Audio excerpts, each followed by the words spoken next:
At 20, before my senior year of college, I began an internship downtown. It was mostly data entry and spreadsheets, but it paid well and would impress on my resume.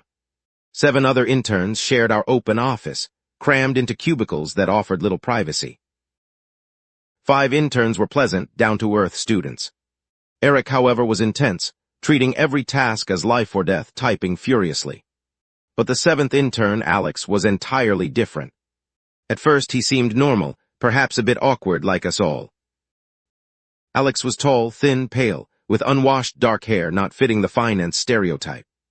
Yet, his behavior around me truly unsettled me. It began subtly.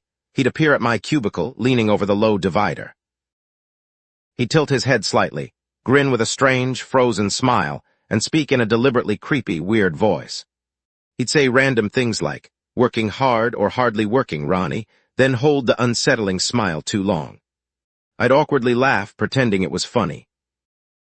At first, I thought he was just being quirky. But then it became a daily occurrence. Every single day, his head would slowly rise above my cubicle wall. That stretched grin, that unsettling voice, always directed only at me. Other interns noticed, laughing it off, thinking Alex was just odd or had a rapport with me. His visits grew longer, minutes spent staring, sometimes barely speaking. I'd fake a laugh, saying I needed to work, hoping he'd understand. Then 6 weeks in, my phone rang at home. An unknown number. I answered, expecting a delivery. Silence. Then Alex's voice, the same forced, creepy tone, but louder, almost a yell. He dragged out, the tide's coming in. Pull your boat out of the water. Then an unhinged laugh burst from the phone, before he hung up. My skin crawled. I'd never given him my number. I texted back, asking if it was him, but it said not delivered. It was a landline. I was truly freaked out. How did he get my number and why that call? I tried to rationalize it, but his laugh replayed in my head, not a joke, but a deliberate scare. This wasn't just goofy behavior anymore. This was deeply unsettling. That Monday, Alex wasn't there. His desk was empty. I asked our supervisor, Martin, if Alex could access company contact sheets. Martin was confused, interns couldn't. Then he told me Alex had been fired last week for not working. I told him about the call. Other interns overheard, nodding, confirming Alex's creepiness. Martin assured me Alex was gone for good. This offered some comfort, but for the next week I still expected something more, yet nothing came. Life slowly returned to normal. I thought it was truly over.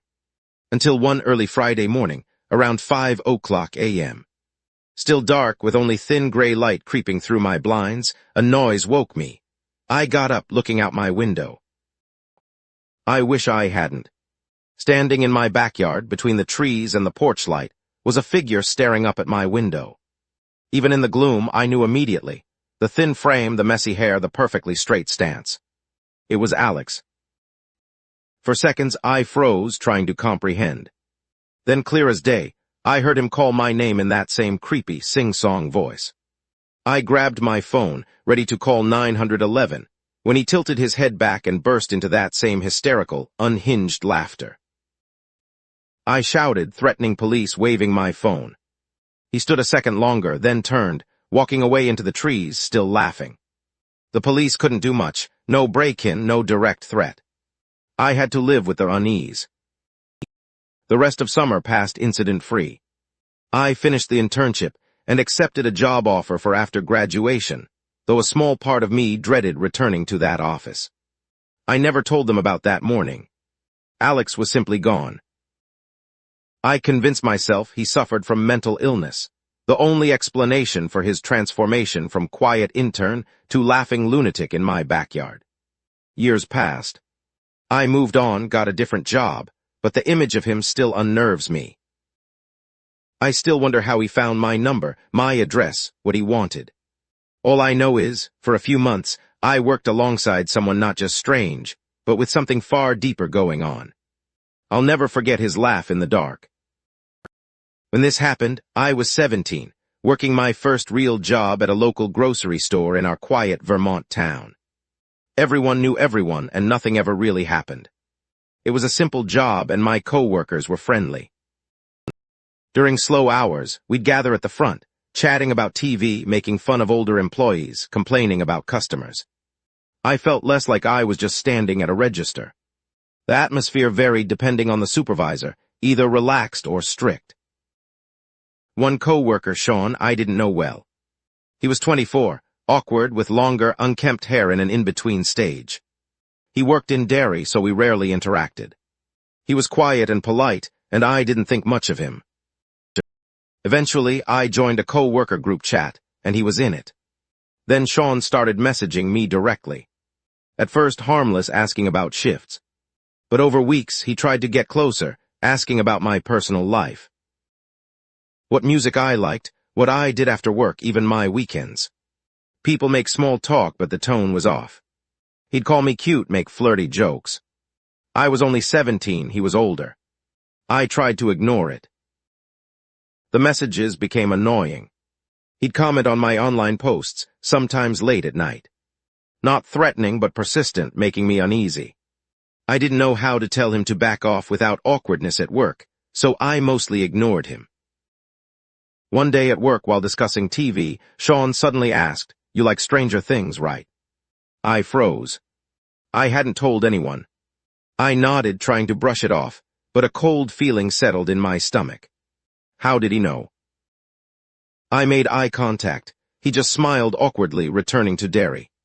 I couldn't shake the feeling he was watching me. A few nights later, fear truly began. Lying in bed, I heard a soft scraping, then a distinct tapping against my window. I peeked through the blinds, half expecting Sean, but saw nothing. I tried to dismiss it, but his question about Stranger Things echoed in my head. I hadn't told anyone. The thought of him watching me was chilling. A couple days later, he texted again. This time, I didn't ignore it. I firmly told him I wasn't interested. He immediately replied, "Okay, good luck changing your address." The insane text confirmed my worst suspicions. I saved the messages, took screenshots. I went straight to my manager, explaining everything. He was shocked, assuring me they'd handle it.